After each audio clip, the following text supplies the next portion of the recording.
Ang final edition ng Toyota FJ Cruiser ay na-release sa Middle East noong October 2022. Bakit na-discontinue ang unique na SUV na ito ng Toyota? Magkano ba ito at ano ang espesyal sa FJ Cruiser? Para sa Toyota, isa itong unique na SUV dahil meron itong rear opening access doors na nagbibigay ng napaka-unique na look sa sasakyan. Meron itong parang pagong na shell at kakaibang design sa karamihan ng SUV, lalo na dito sa Pilipinas. At gumagamit ito ng special high-strength steel para makapagbigay dito sa vehicle na to ng side impact protection na hindi na kinakailangan ng door pillar. So in short, na pagsama ng Toyota yung military grade na tibay sa isang SUV, ginawa nilang over-engineered at sobrang tibay. At plus factor na rin syempre yung sobrang unique na design. Unique, matibay at maganda man ang design ng Toyota FJ Cruiser, diniscontinue pa rin ito ng Toyota. Hindi na nila ito ginagawa. Pero bakit ba nila ito diniscontinue? Well, ang sabi ng company ng Toyota, yung sales daw nitong FJ Cruiser ay hindi sumasapat para i-justify yung manufacturing cost para i-produce yung second generation nito. Kaya hindi na nila ito itinuloy. Okay, balik naman tayo sa history nitong sasakyan na to. Ang retro-styled SUV na to ay concept lang noong 2003 at makalipas ang 2 taon, gumulong na ang production nito sa US market at pagkatapos nito sa global market sa Japan noong 2010 at sa Pilipinas noong 2014. Ang FJ Cruiser ay inspired ng Land Cruiser, yung FJ40, para daw maka-attract ng mas marami pang male user base, especially yung mga tatay na may pamilya na. Kaya sila gumawa ng SUV na sobrang tibay. At noong 2013 nga,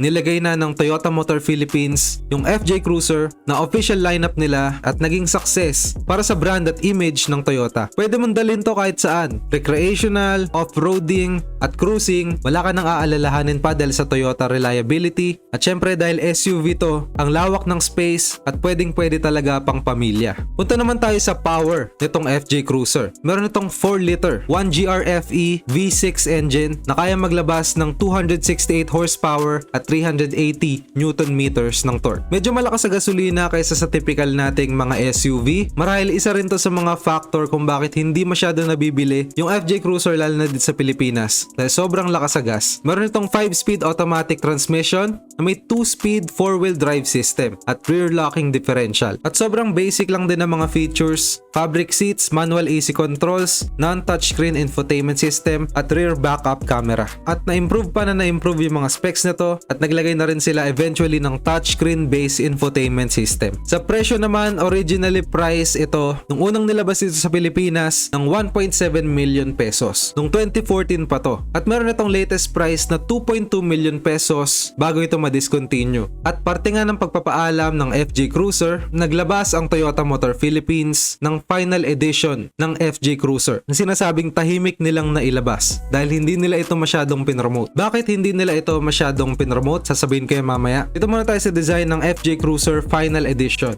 Yung special variant na to merong beige exterior, beige din yung upholstery at center console, black coating sa headlight surround, sa grille, may black coating sa door handles at fog light clusters. At syempre yung special dito, may special plaque yan sa gas cap at sa dashboard na nagsasabi na ito nga ang limited edition model na 1,000 lang ang ginawa sa buong mundo. Naglabas lang sila ng 11 units ng FJ Cruiser dito sa Pilipinas. At dahil nga sa limited quantity nitong FJ Cruiser, kailangan pang i-raffle ng Toyota Motor Philippines ito sa dealership nila. So random yung mga kakuha ng FJ Cruiser sa 72 dealerships ng Toyota nationwide dito sa Pilipinas. At syempre alam na nila yung opportunity dito dahil 11 nga lang yun nandito sa Pilipinas at 1,000 lang ito sa buong mundo. Pinag-aagawan nito ng mga dealership, yung iba kinukuha na talaga nila ito para sa kanilang personal car dahil talaga namang sobrang rare nito at balang araw sobrang taas na rin na magiging valuation nito. Pero kung papalarin ka, makikita mo pa rin yan sa mga Facebook Marketplace. At yung presyo nitong FJ Cruiser Final Edition dito sa Pilipinas as second hand collectible item ay meron second hand price na 4 million pesos as of today. At syempre hindi na yung binibenta ng SRP price, pinapatungan nila ng sobrang taas na halaga at yung iba ino-auction pa nila. At syempre alam na natin ang mangyayari dyan. Tataas pa ng tataas ang presyo, magiging rare itong FJ Cruiser at sa future tataas pa ng tataas ang value nito isa sa mga bagong lalabas na sports car siguro. Please share this video kung nagustuhan nyo at comment nyo naman below yung feedback nyo tungkol dito sa FJ Cruiser.